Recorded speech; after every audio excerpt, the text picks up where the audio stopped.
फिर एक बार यूपी में बयानों का दौर तेज हो गया है। रवि किशन के बयान के बाद अखिलेश यादव ने उन्हें आड़े हाथ लिया, जबकि संभल सांसद ने पोस्टर वार पर बीजेपी पर निशाना साधा। इसके साथ ही 14 अप्रैल को एक खास तोहफा देश को मिलने जा रहा है। आखिर यूपी की कौन सी 10 बड़ी खबरें हैं, चलिए आपको बताते हैं। पहली खबर सपा प्रमुख अखिलेश यादव से जुड़ी है, जिन्होंने इस बार सांसद रवि किशन को आड़े हाथ लिया है। दरअसल गोरखपुर सांसद रवि किशन ने कहा था कि मुख्यमंत्री उनके लिए स्ट्रेस बूस्टर है, जिसके बाद बयान पर विवाद खड़ा हो गया है। इस पर सपा अध्यक्ष अखिलेश यादव ने तंज कसते हुए कहा कि जनप्रतिनिधि जनता का जनप्रतिनिधि होता है, किसी का मनोरंजन करने के लिए नहीं।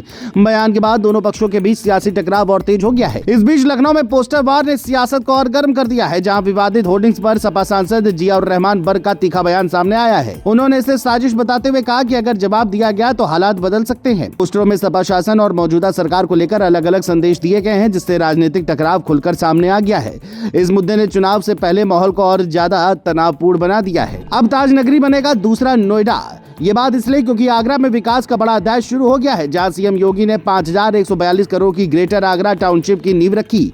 इस योजना के तहत शहर को आधुनिक सुविधाओं से लैस कर नए स्वरूप में विकसित किया जाएगा और हजारों परिवारों के लिए बेहतर आवास तैयार होंगे। मुख्यमंत्री ने इसे दूसरे नोएडा जैसा विकसित करने की बात कही है और इसके साथ ही कई अन्य परियोजनाओं का भी लोकार्पण हुआ है, जिससे आगरा में निवेश और रोजगार के नए अवसर बढ़ने की उम्मीद है। आगरा से लोकमंच के लिए रविंद्र सेजवार की रिपोर्ट। दिल्ली से देहरादून का सफर होगा अब बहुत आसान, क्योंकि यात्रियों के लिए बड़ी राहत की खबर है। बता दें 14 अप्रैल को प्रधानमंत्री नरेंद्र मोदी एक्सप्रेसवे का उद्घाटन करेंगे, जिसके बाद 5 से 6 घंटे का सफर घटकर करीब 2.5 घंटे रह जाएगा। ये आधुनिक एक्सप्रेसवे कई हाईवे से जुड़ा होगा और पर्यटन स्थलों तक पहुंच भी आसान बनाएगा। इसके शुरू होने से ट्रैफिक कम होगा, समय और ईंधन की बचत होगी, पर्यटन व व्यापार को नई रफ्तार मिलेगी। गाजियाबाद से लोकमंच के लिए राकेश दास की रिपोर्ट। अमरोहा में जिलाधिकारी निधि गुप्ता वत्स ने खेतों में पहुंचकर फसल कटाई का कार्य निरीक्षण किया, जिससे प्रशासन की सक्रियता नजर आई। तहसील क्षेत्र में अब्जाबाद गाँव में उन्होंने गेहूँ की क्रॉप कटिंग अपने सामने करवाई और उत्पादन का आकलन किया। इस दौरान अधिकारियों को निर्देश दिए गए कि पूरी प्रक्रिया पारदर्शी और सटीक तरीके से की जाए। निरीक्षण के बाद किसानों को सही आकलन और योजनाओं का लाभ दिलाने पर जोर दिया गया। अमरोहा से लोकमंच के लिए इकबाल अंसारी की रिपोर्ट। कुशीनगर के कप्तानगंज में पुलिस और बदमाश के बीच मुठभेड़ से इलाके में हलचल बढ़ गई। हसनगंज भिवरा रोड पर हुई कार्रवाई में हिस्ट्री शीटर आदित्य साहनी घायल अवस्था में पकड़ा गया, जो किसान चौक फायरिंग का मुख्य आरोपी बताया जा रहा है। पुलिस के अनुसार बदमाश ने पहले फायरिंग की, जवाबी कार्रवाई में उसे गोली लगी। मौके से हथियार और बाइक बरामद हुई, जबकि एक अन्य आरोपी की तलाश जारी है। कासगंज में निजी स्कूलों की मनमानी के खिलाफ अभिभावकों का गुस्सा सड़क पर फूट पड़ा।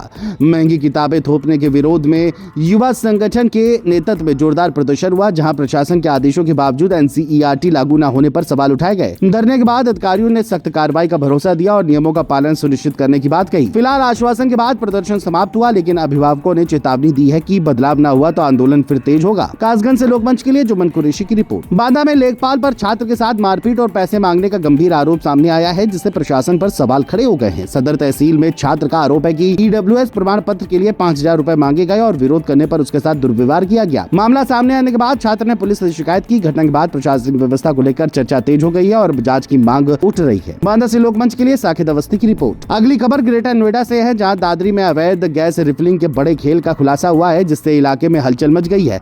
आपूर्ति विभाग और पुलिस की संयुक्त कार्रवाई में तुलसी विहार कॉलोनी से भारी मात्रा में सिलेंडर और रिफिलिंग उपकरण बरामद किए गए हैं। अधिकारियों के अनुसार गैर मानक सिलेंडरों में गैस भरकर सप्लाई की जा रही थी, जिससे हादसे का खतरा था। पुलिस ने मामले में जांच तेज कर दी है और अवैध नेटवर्क को खंगाला जा रहा है। ग्रेटर नोएडा से लोकमंच के लिए ताहिर खान की रिपोर्ट। चंदौली में तेज रफ्तार का कहर एक बार फिर जानलेवा साबित हुआ, जब अज्ञात ट्रक ने बाइक को टक्कर मार दी। सदर कोतवाली क्षेत्र के जयरामपुर के पास हुई इस घटना में बाइक सवार की मौके पर ही मौत हो गई। हादसे के बाद ट्रक चालक वाहन समेत फरार हो गया। मृतक की पहचान बगही कुंभवापुर क्षेत्र के निवासी के रूप में हुई है। सूचना पर पहुंची पुलिस ने जांच शुरू कर दी है और आरोपी की तलाश जारी है। चंदौली से लोकमंच के लिए सुजीत कुमार की रिपोर्ट।